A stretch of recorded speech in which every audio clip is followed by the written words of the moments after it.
Food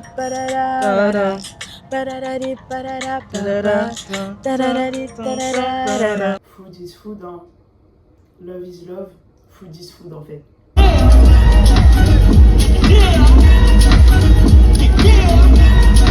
Avant mes 30 ans, il faut que je sois pas dans cette situation. Il faut que je sois là. Parfois, ça peut être motivant de penser comme ça, mais parfois, ça peut être créer des frustrations là où il y aurait pu ne pas en avoir, tu vois.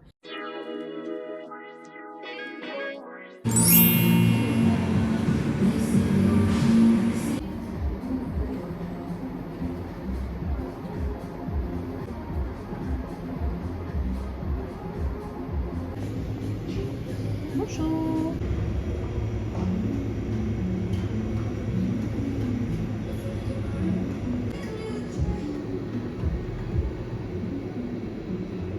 J'ai jamais goûté ça de ma vie. Je sais pas ce que ça donne.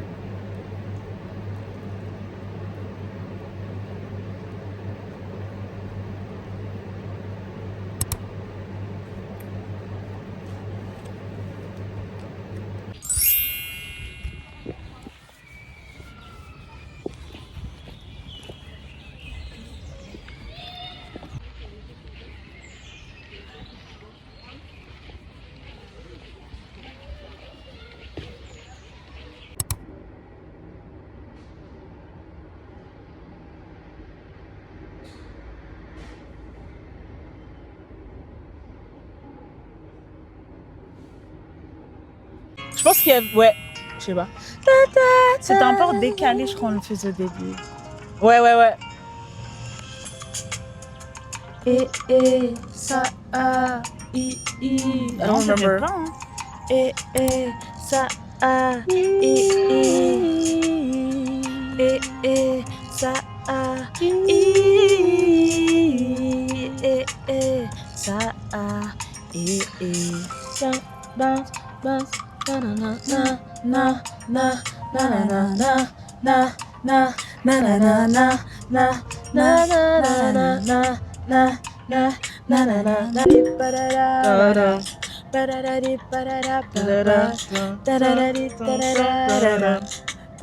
Moi, là, j'imagine l'instrument.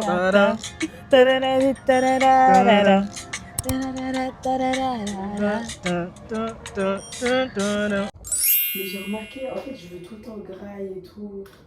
Et comme j'ai pas d'argent, I don't want to talk about this.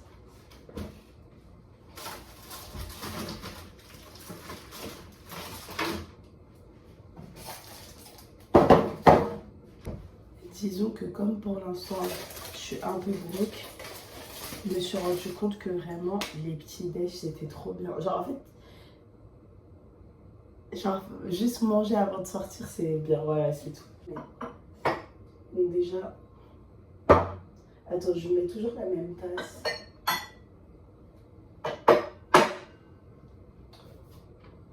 On va juste prendre du lait froid et du banana bread râté. Voilà. Je suis à deux doigts de mettre des glaçons parce que là, j'hésite à mettre un peu de sirop dans le lait, genre. Genre, j'ai pas le temps de faire un matcha, tu vois. Oh la tasse, oh la tasse. Je me suis bien servi le lait, hein. J'ai que 5 minutes pour manger, mais bon. Il ressemble à ça.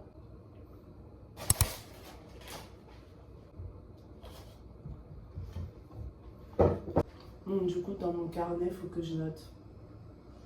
Que je fasse la liste de mes priorités dans la vie pour mieux m'organiser dans la tête. Une liste de mes dépenses du mois de juillet pour pas que je m'éparpille partout. Et j'aimerais faire quelques pages aussi où je me visualise. Où genre voilà, j'imagine en gros la personne que je rêverais d'être. Et genre j'écris les pages au présent comme si j'étais dans cette vie, tu vois. Le gâteau il est un peu sec, hein. Genre je l'ai vraiment raté celui-là, mais bon. Food is food, hein. Love is love. Food is food en fait.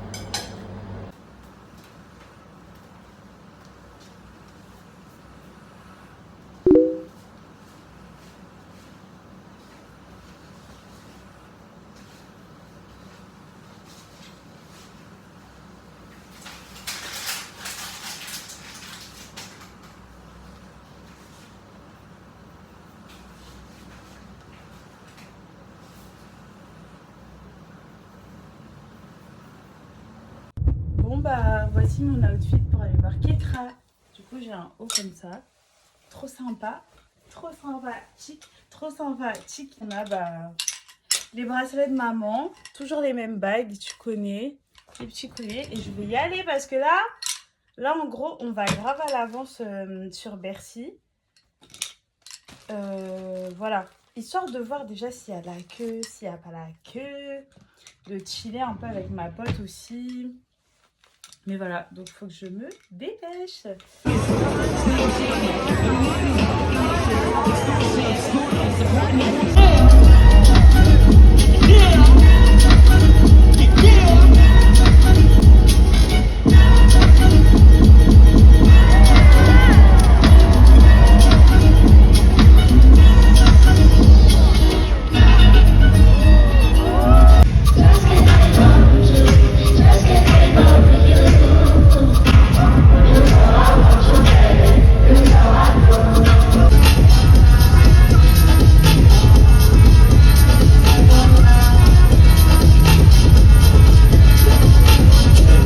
Hi guys and girls, bah là je sors d'un shampoing et parfois c'est tout ce qu'il faut dans la vie. Je suis trop heureuse là. Enfin pas heureuse, je suis genre content. Là en fait j'ai changé de plaid pour mon canapé et j'aime trop celui-là. J'aime trop celui-là. Et à chaque fois j'étais en train de me dire faut que j'achète ci, faut que j'achète ça. Mais acheter quoi? Bon regardez pas le bazar là-bas. I love les petites rayures là. Donc là, je vais manger. J'ai envie de regarder The Boys parce que du coup, j'ai repris. Et c'est curieux parce que c'est une série gore, beaucoup de nudité, de tout ça. Beaucoup de gore and de fighting et tout. Mais vraiment, c'est une de mes séries préférées. Ah ouais. Les gars, là vraiment... Non, j'ai pas envie. En fait, j'ai pas envie de parler de ça. Parce que j'ai pas envie qu'on se dise, vas-y, Tara Ori fait un cosplay de la pauvreté et tout. C'est pas un jeu. Mais je vous jure que ces derniers mois, j'ai appris beaucoup de choses. J'ai appris beaucoup de choses. Voilà. Et quand tu gères pas ton argent, aga. Après, dans tous les livres de la bibliothèque que j'ai pris, je vais pas vous parler de tout. Il y en a vraiment 2 qui méritent que j'en parle. Parce que les autres, je les ai pas lus. On va pas se mentir. J'ai pris ça, mais je le finirai pas. C'est La vieille dame qui n'avait jamais joué au tennis.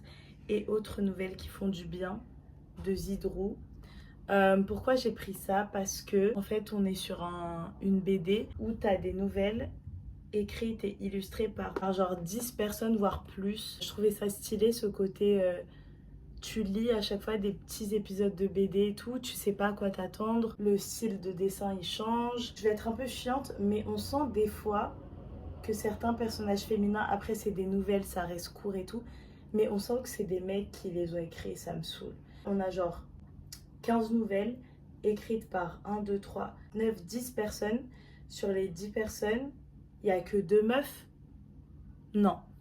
Moi, je suis désolée, je trouve ça un peu inacceptable, mais bon, voilà.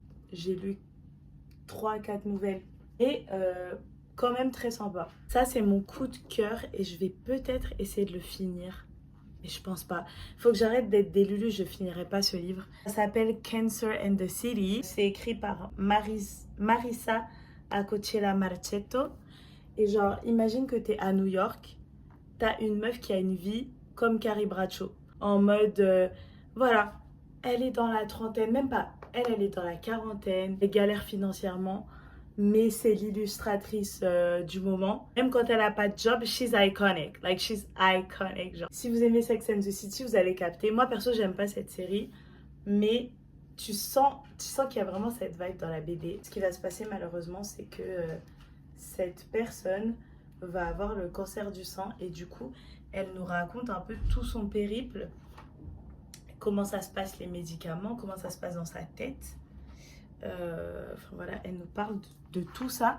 Donc c'est un récit qui reste quand même très intime et on voit qu'elle est très soutenue, épaulée par beaucoup de gens de sa famille. Bon, franchement, elle est très très entourée. Je pense que parfois ça peut même être oppressant pour elle Mais j'aime trop sa façon de dessiner. En fait, tout est très vif, tu vois. Très coloré, très vif, très clair finalement.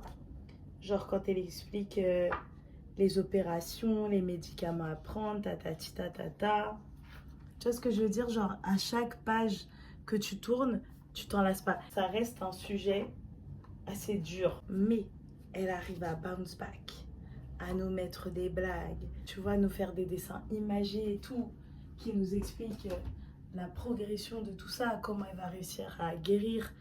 Tu vois qu'elle a la quarantaine, c'est maintenant, à 42 ans, qu'elle rencontre un mec, que genre quelques mois après, il la demande en mariage, pile la cancer, genre c'est une dinguerie. Et je trouve que le livre aussi m'a beaucoup fait réfléchir sur le temps, tu vois. Genre j'ai toujours l'impression que j'ai jamais le temps. De base, il y a quand même cette croyance qui traîne au-dessus de ma tête. Tu sais, ce truc où je me dis, ouais, mais à 25 ans, t'es censé faire ça. À 26 ans, t'es censé savoir faire ci. Avant mes 30 ans, il faut que je sois pas dans cette situation. Il faut que je sois là, là, là, là, là. Parfois, ça peut être motivant de penser comme ça. Parfois, ça peut créer des frustrations là où il y aurait pu ne pas en avoir, tu vois. Et c'est comme les études. Si je veux reprendre des études, si je veux changer de taf, si je veux déménager, si je veux me marier, je veux pas me marier, si je veux un chat, je veux pas de chat. En fait, tout ça, genre en vrai, il n'y a pas un temps défini, quoi, tu vois. Après, évidemment que j'aimerais avoir mon permis, ok? On m'en parle tout le temps. But like, malembe en fait. Doucement en fait. Et voilà, c'était tout. C'était l'update livre. Ah oui, j'ai acheté ça aussi. Non, mais vous voyez, il y a trop de livres à lire. Donc la bibliothèque, on va un peu freiner.